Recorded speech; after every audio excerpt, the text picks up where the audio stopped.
अशा प्रकारचं झटपट होणारं भरलं वांग हे जर तुम्हाला ट्राय करायचं असेल तर हा व्हिडिओ स्किप न करता शेवटपर्यंत नक्की बघा। व्हिडिओ आवडल्यास लाईक करा, शेअर करा आणि सबस्क्राईब करा। थँक्यू। नमस्कार मंडळी, मी अश्विनी रेसिपी ब्लॉग या चॅनल मध्ये आपलं स्वागत आहे।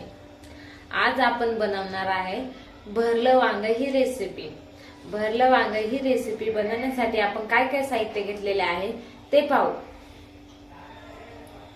भरलं वांग बनवण्यासाठी मी इथे घेतलेले आहेत 8 ते 9 काटेरी वांगी, बारीक चिरलेला कांदा, अर्धी वाटी शेंगदाणे, अर्धी वाटी किसलेले खोबरे, 10 ते 15 लसूण पाकळ्या, गोडा मसाला 1 चमचा, पाव चमचा मटन मसाला, पाव चमचा हळद, घरचा मसाला 1 चमचा, धना पावडर 1 चमचा आणि चवीप्रमाणे मीठ। तर आता आपण हे शेंगदाणे भाजून घेऊ आणि त्याचा कूट करून घेऊ। खोबरे आणि लसूण यांचंही एकत्र वाटण करून घेऊ।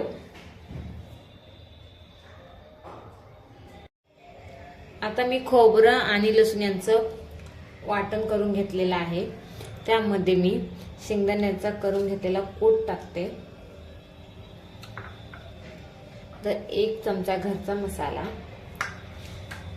पाव चमचा हळद, पाव चमचा मटन मसाला, 1 चमचा गोडा मसाला, 1 चमचा धना पावडर आणि चवीप्रमाणे मीठ। मीठ थोडं कमीच टाकायचं कारण आपण वांगे चिरल्यानंतर वांग्यांमध्ये मीठ भरणार आहोत। आता हे सर्व चांगलं मिक्स करून घ्यायचं।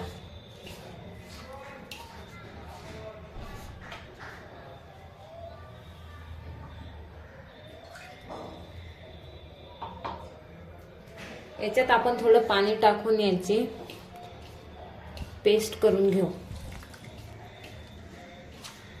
यामध्ये मी वाटणाचंच पाणी टाकते।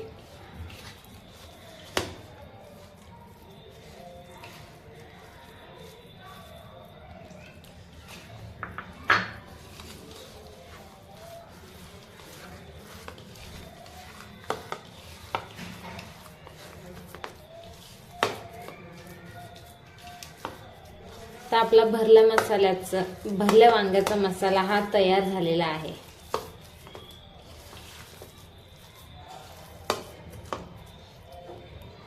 आता आपण हा थोडा वेळ साईडला ठेवून देऊ।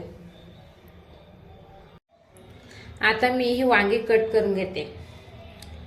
वांग्याचे मोठे मोठे काटे आहेत ते पहिल्यांदा आपण काढून घेऊ।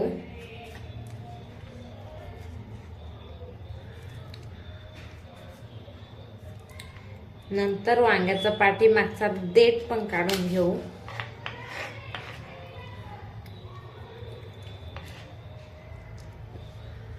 आता वांग्याला आपण असा कट देऊ।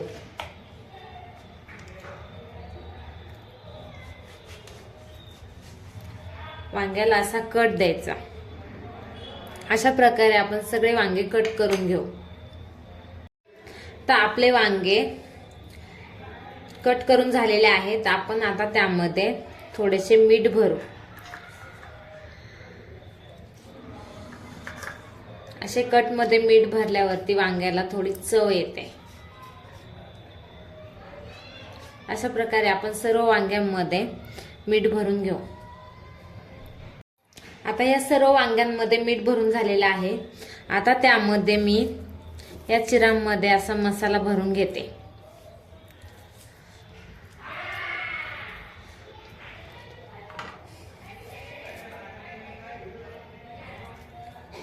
असा आपण सर्व वांग्यांमध्ये मसाला भरून घेऊ।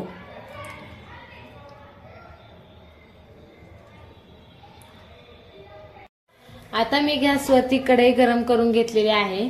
त्यामध्ये मी 2 ते 3 चमचे तेल ओतलेलं आहे।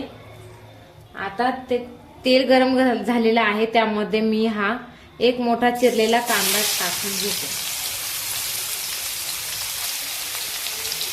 हा कांदा चांगला परतून घेते।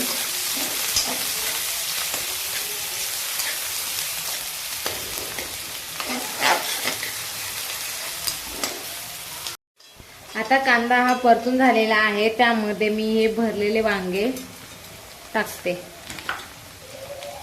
आणि ही वांगी चांगली परतून घेते। ही वांगी अशा प्रकारे तेलात चांगली परतून घ्यायची।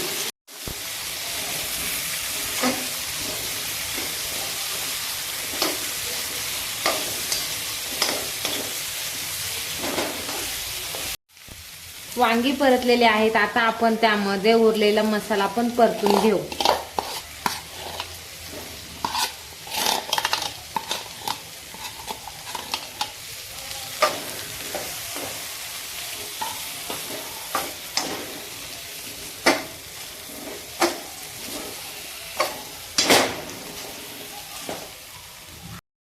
आता आपले हे सगळे वांगे परतून झालेले आहेत। आता मी त्यामध्ये थोडे पाणी टाकते आणि वांगे चांगले शिजून घेते।